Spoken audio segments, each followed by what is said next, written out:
वैष्णव परिवार की तरफ से आप सभी को जय श्री राम। आज मैं पितर पक्ष के में जन्म लेने वाले पुत्र और पुत्री के बारे में कथा कहने जा रही हूँ।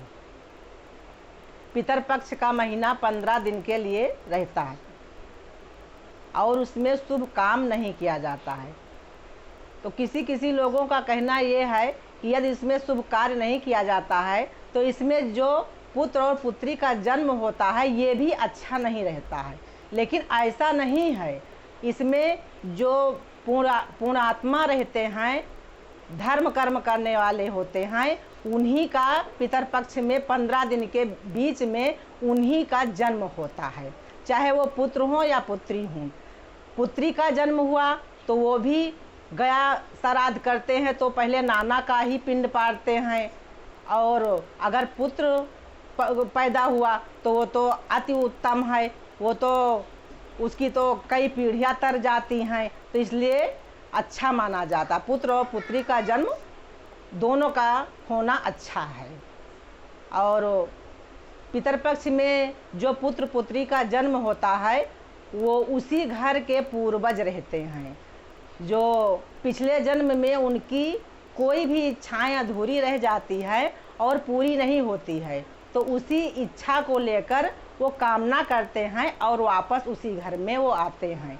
कभी कभी इंसान के रूप में आते हैं और कभी कभी वो किसी और के शरीर में भी आ सकते हैं, जैसे कि गाय के बछड़ा हो गया या कहीं कोई कुत्ता है, कुतिया है, तो उससे भी वो उनका भी जन्म हो सकता है। ये अच्छे और बुरे कर्मों के अनुसार उनका जन्म होता है। और जैसे कि किसी की मृत्यु हो गई, अकाल मृत्यु हो गई, और किसी से किसी का बैर विरोध रहा और उसके द्वारा उसकी मृत्यु हो गई, तो उनका भी जन्म पितर पक्ष में होता है। और जैसे किसी ने किसी को धन दे दिया, उसके आवश्यकता है और उसके पास होने पर भी उसके मन में बेईमानी आ गई और उसका धन वापस नहीं किया, तो अगले जन्म में वो जाकर उसको भी जन्म लेकर उसको पूरा करना पड़ता है, वो कर्जा अदा करना पड़ता है। तो ऐसे ही ऋषि पंचमी की कथा में ये सब बातें लिखी हुई है। और एक किसान था और उसकी पत्नी, और दोनों बड़े धर्मनिष्ठ थे और अपना काम करते थे और धर्म कर्म भी करते थे। और उनको एक पुत्र था और एक दिन उनकी स्त्री अशुद्ध थी, अशुद्ध अवस्था में थी और बहुत धर्मज्ञ थी, लेकिन उसे पता नहीं था और उसने घर का काम अपना पूरा निपटा कर और खेत में चली गई, अपने पति का भी हाथ बटाया। और वहाँ पर जब खेती में हाथ बटाया तो घर का भी सब दूषित हो गया और पति को स्पर्श करने से पति भी दूषित हो गया, और कहने का मतलब उसके घर का हर वस्तु सब दूषित हो गई। लेकिन अनजान में दूषित हुई, जान में दूषित नहीं हुई, उसको यह ज्ञान नहीं था। और संजोग बस एक दिन ऐसा हुआ कि दोनों की एक साथ ही मृत्यु हो गई। जब दोनों की एक साथ मृत्यु हो गई तो दोनों ने जन्म लिए, लेकिन धर्म कर्म बहुत किए हैं, तो धर्म कर्म करने के कारण दोनों की मनुष्य जन्म की स्तुति जो स्मृति थी वो बनी थी कि हम पिछले जन्म में इंसान थे, दोनों पति पत्नी थे। तो अपने पुत्र के यहाँ जो पिता था वो बैल बन गया और जो उनकी माता थी वो एक कुतिया बनी, कुतिया के पेट से उनका जन्म हुआ। तो उनको वो अपनी सब याद बनी थी, तो इसलिए वो दरवाजे पर हमेशा बैठी रहती थी और घर की रखवाली किया करती थी, क्योंकि उनके अंदर मोह समाप्त नहीं हुआ था, उनके अंदर मोह बराबर बना था। और वो यही सोचती थी कि ये मेरा पुत्र है, मेरी बहू है, तो इसलिए वो घर के दरवाजे पर हमेशा बैठी और घर की तरफ देखती रहती थी, कौन आया कौन गया, क्या है कैसे है। और बेटा जो था वो भी बहुत धर्मवान था, कर्मनिष्ठ था, वो भी अपना खेती का काम करता था।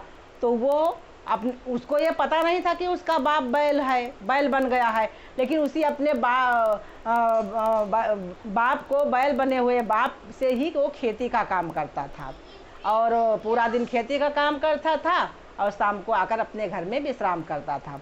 एक दिन पितरपक्ष का महीना आया और श्राद्ध उसने किया, माता पिता का दोनों एक साथ, क्योंकि शरीर तो दोनों का एक साथ ही छूटा था।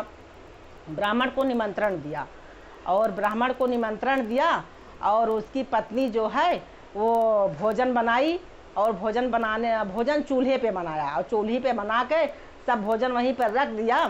और खीर, दूध की खीर बनी हुई थी, तो किसी आवश्यक काम से वो चौके से कहीं कुछ बाहर चली गई घर में, और इतने में एक सर्प आया और दूध को पी गया।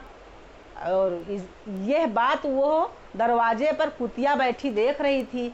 अब कुतिया के अंदर तो सब ज्ञान है पिछले जन्म का, तो उसने सोचा कि यदि ये खीर ब्राह्मणों को खिलाएंगे हमारा पुत्र और मेरी बहू, तो इनको बहुत बड़ा पाप लगेगा, पाप के भागी होंगे। अब हम इसको क्या करें, कैसे करें? तो इतने में बहू अपना जिस काम से गई थी वो काम पूरा करके वो आ गई और सोची कि ब्राह्मण देवता को बुलाएं और उन्हें भोजन कराएं। तो कुतिया उन्हीं के सामने जाकर चौके से और चौके में जाकर खड़ी हो गई। तो गांव में जो लोग मंत्र लिए रहते हैं या पंडित हैं या कोई जो साफ सुथरा भोजन करते हैं, वो ऐसा नहीं कि चौके में रसोई में कोई भी घुस जाए और वो भोजन कर लें, ऐसा नहीं है। शहर की बात तो अलग है, लेकिन गांव में ऐसा नहीं है। तो उसने देखा कि बहू ने देखा कि ये तो कुतिया के चौके से में खड़ी हो गई। अब उसको बड़ा क्रोध आया और एक लकड़ी जल रही थी चूल्हे में और उसी को उठाकर कुतिया को मारी, और कुतिया मार खा के आके दरवाजे पर फिर बैठ गई, क्योंकि वो पिछले जन्म की उसकी सास है, उसे सब मालूम है। वो इसीलिए किया जो वो गई कि ब्राह्मण को ना खिलाएं, क्योंकि वो उसमें विष आ गया, जो सर्प जूठा कर दिया खीर, इसीलिए उसने किया। अब बेटा आया, पूरा दिन खेत जोत के बहू ने सारा घर का हाल बताया और बेटे को भी गुस्सा आई और दुख भी हुआ कि आज मेरे माता पिता का श्राद्ध है और इसे कुतिया की वजह से और सब पूरा जूठा हो गया। अब भोज भंडारा कैसे होगा? दोनों दुखी होके, मन दुखी होके अपना विश्राम किए, कोई भोजन भी नहीं किया, ना कहीं किसी ब्राह्मण को खिलाए। अब रात में कुतिया जाके बैल के पास रोने लगी और कहने लगी कि देखो आज हमारा और तुम्हारा ही श्राद्ध है और मेरे पुत्र वधू और पुत्र दोनों कर रहे थे, लेकिन सांप ने खीर को जूठा कर दिया और मैं जाके वहाँ रसोई में खड़ी हो गई, इसीलिए किसी को भोजन नहीं कराया। और हम लोग का श्राद्ध है, हम लोग को कोई आज भोजन नहीं दिया और हमको मारा भी। बैल ने कहा हाँ, हमको भी आज पूरा दिन खेत में जोताई किया और हमको भी कुछ दाना भूसा नहीं दिया। अब यह बात जो वो किसान का बेटा था, वो धर्मवान था, उसको पशुओं की बात समझ में आती थी। उसने सुना और उसको समझ में आ गया कि ये इनका पुनः जन्म हुआ है, ये मेरे माता पिता ही हैं। तो उसने उसी समय जाकर एक मुनि के पास गए और मुनि को अपने माता पिता का सारा वृत्तांत कह सुनाया कि ऐसे ऐसे हमारे घर की बात है। तो मुनि ने कहा कि ये जो ऋषि पंचमी आती है, इसका व्रत तुम आने के बाद तुम दोनों पति पत्नी दोनों करो। कोई कोई व्रत है जो स्त्रियां कर सकती हैं लेकिन पुरुष नहीं करते हैं, लेकिन इस ऋषि पंचमी का व्रत ऐसा है कि स्त्री पुरुष दोनों को करना चाहिए। और यदि किसी कामना को लेकर करेंगे तो वो कामना अवश्य पूरी होती है। और दोनों ने यही कामना लेकर मन में व्रत को रहे पति पत्नी दोनों कि मेरे माता पिता का जो पूर्ण क्षीण हो गया है और इस जन्म में कुतिया और बैल का जन्म हुआ है, तो इस शरीर से उनको भगवान मुक्ति दें। और वो अपना जो ऋषि पंचमी का व्रत दोनों ने किया, वो पूरा का पूरा अपने बहू ने अपने सास को दिया और पुत्र ने अपने पिता को दिया। तो दोनों की मुक्ति हो गई। और इस तरह से ये पितरपक्ष की कथा है। अगर आप सबको अच्छा लगा तो आप लाइक करें। जय श्री राम।